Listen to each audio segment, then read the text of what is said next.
Hello, my name is Kelly Heckman, and I am the co-founder of FiXiT, a nonprofit dedicated to ending companion animal overpopulation by creating marketing incentive-based strategies that give to all pet owners the desire and ability to get their animals spayed and neutered. In this webinar, I will give you an introduction to how messaging is important for generating demand for spay and neuter, and how we can come up with and choose which messages to use to target our community of interest. Messaging provides the words that help clients and prospective clients understand something's value. We want to express all the benefits conveyed as an idea, emotional, social, financial, or other ways that will convince someone to become interested in our product and take action.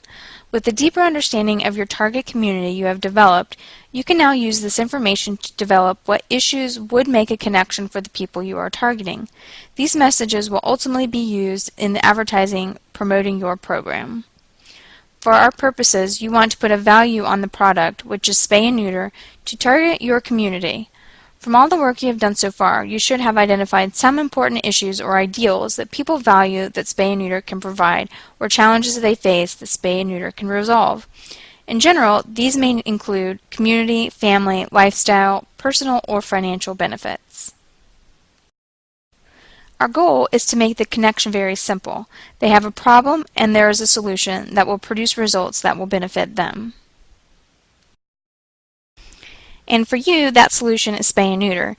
You need to determine which problems and which results will best get the desired effect of getting them to take action. Unfortunately, I can't tell you what that will be, as each community will be different. In fact, there are so many problems within each community, it will be up to you to focus on one part of your target community and see if that's something compelling to them. This is why we use 5 different messages in our Final Fix program. Not everyone is going to be responding to the same messages, and some of the messages that you pick may be more effective than others. But let's take one example and analyze the value that spay and neuter provides to people from an emotional and a personal perspective to reduce euthanasia in shelters. This is a common reason why people have already spayed or neutered their animals, so you want to make sure that people are thinking about this message, which may get them to take action as well. Now let's figure out how you might take this basic concept and generate your messaging.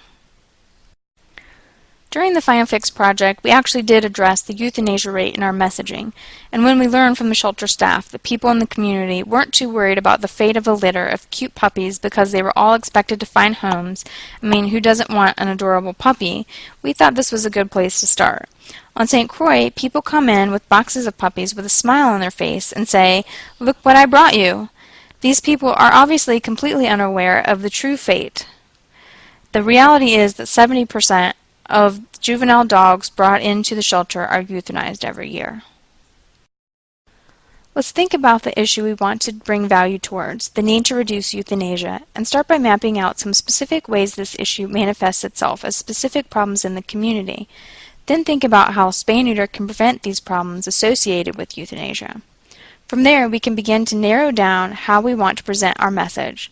Here I've mapped out the topic, Reduce Euthanasia, and I've laid out relatable problems that people have with the death of animals in shelters, such as the shelters are full, there are free-roaming animals, there are not enough homes for all the animals, and that there are homeless kittens and puppies. Then there are the beneficial value or results spay and neuter provides, painting a clear picture that is emotional, such as now all animals have warm beds to sleep in, or that animals that won't be looking in dumpsters for food anymore. If your picture is clear enough, you can already have concepts of how the ad should look. We did use this topic to generate an ad for our project in St. Croix. We thought about this issue a lot and narrowed down our message to focus on the effect that there are not enough homes, which is a problem that causes a high euthanasia rate. We then generated copy and taglines that fully express the value of spay and neuter for reducing euthanasia while doing so in a way that will speak to the assumptions and sad reality made by our target audience. We generated copy for an ad that conveys that 1. There are not enough homes for puppies, 2. Specific numbers about euthanasia rates on St. Croix, and 3. Spay and neuter is the way we can fix this problem. By focusing on these points, we were able to turn our more general topic of reducing euthanasia into a specific message featured in an advertisement. Ultimately, this was one of our most effective at generating calls for appointments. During the next lessons, we are going to help you identify and refine additional big concepts with the goal of creating similar usable messages that we hope will get people to take action. We'll discuss how to narrow your focus, determine how to play toward your target audience, and use this information to create ads for your marketing campaign. Learn more about SMART, FiXiT, and our programs to help reduce the number of animals euthanized every year at fixit-foundation.org and join the conversation on social media.